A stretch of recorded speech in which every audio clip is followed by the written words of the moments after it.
বাঘ হাজারো হাজারো বেদনার মরণ যন্ত্রণা অতিক্রম করে শত শত বাধার বিন্ধ্যাচল বিজয় করে বহু ষড়যন্ত্রের জাল ছিন্ন করে বাংলাদেশ জামাত ইসলামে আজ লক্ষ কোটি মানুষের হৃদয়ে আসন গেড়েছে।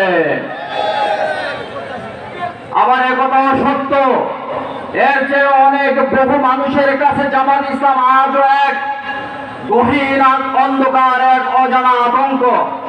বিনা কারণে জামাত ইসলামীকে তারা শত্রু মনে করছে, অথচ ইসলাম প্রত্যেকটি মানুষেরই মুক্তির রাজ তোরণ।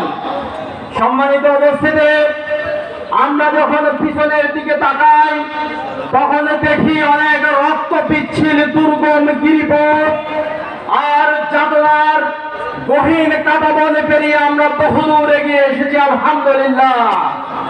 আবার যখন সামনের দিকে তাকাই তখন আমাদেরকে আরো অনেক বহু পথ পাড়ি দিতে হবে, কারণ এখনো খেটে খাওয়া মানুষের দুঃখ শেষ হয় নাই। মেহনতি মানুষের সে আজও মেহনতি মানুষের জীবন থেকে কারো রজনী শেষ হয় নাই, তাদের জীবন আজও শুভে সাথে কাশ নাই, কারণ আজও চাঁদাবাজ এবং দখলবাজ থেকে আমাদের বাংলা মুক্ত হয়নি। এখনো এই বাংলাদেশ থেকে সুদ এবং ঘুষের মূলোৎপাটন হয় নাই। যে অবস্থিতে আপনারা জানেন, তাগুতি শক্তি আমাদেরকে ফাঁসি দিয়েছে, খুন করেছে, গুম করেছে, আমাদের সহায় সম্পদ বাজেয়াপ্ত করেছে, বাড়ি ছাড়া করেছে, জেল দিয়েছে, জুলুম করেছে, আমাদের বাড়িঘর বুলডোজারে গুড়িয়ে দিয়েছে। কিন্তু আমাদের হৃদয় থেকে কি আমাদের বিশ্বাস এবং ঈমান কেড়ে নিতে পেরেছে?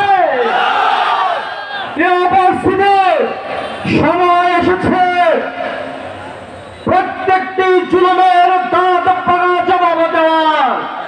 সেটাকে মুরাদনগরের প্রতিটি ঘরে, প্রতিটি বাড়িতে, প্রতিটি দোকানে, প্রত্যেকটি মানুষের কর্ণকহরাল কোরআনের পেগাম পৌঁছে দিতে হবে। মুরাদনগরের এমন কোন ঘর বাকি থাকবে না যেখানে আমাদের আহ্বান পৌঁছাবে না। সম্মানিত উপস্থিতি, আল্লাহর কোন বান্দা যেন আল্লাহর কাঠগড়ায় দাঁড়িয়ে নালিশ করতে না পারে যে মুরাদনগরের এই জামাতের কর্মী আমাদেরকে সত্য পথের আহ্বান দেয় নাই। ভাইরা, আমরা কি পারবো না? ইনশাআল্লাহ। এখন থেকে আরামের বিছানা গুটিয়ে ফেলতে হবে আর ভয়ের চাদর গুটিয়ে ফেলতে হবে। আমাদের অন্তর থেকে তাগুতি শক্তির ভয় দূর করে আল্লাহর শাসক বিধান প্রতিষ্ঠার সংগ্রামে সর্বোচ্চ ভূমিকা রাখতে হবে।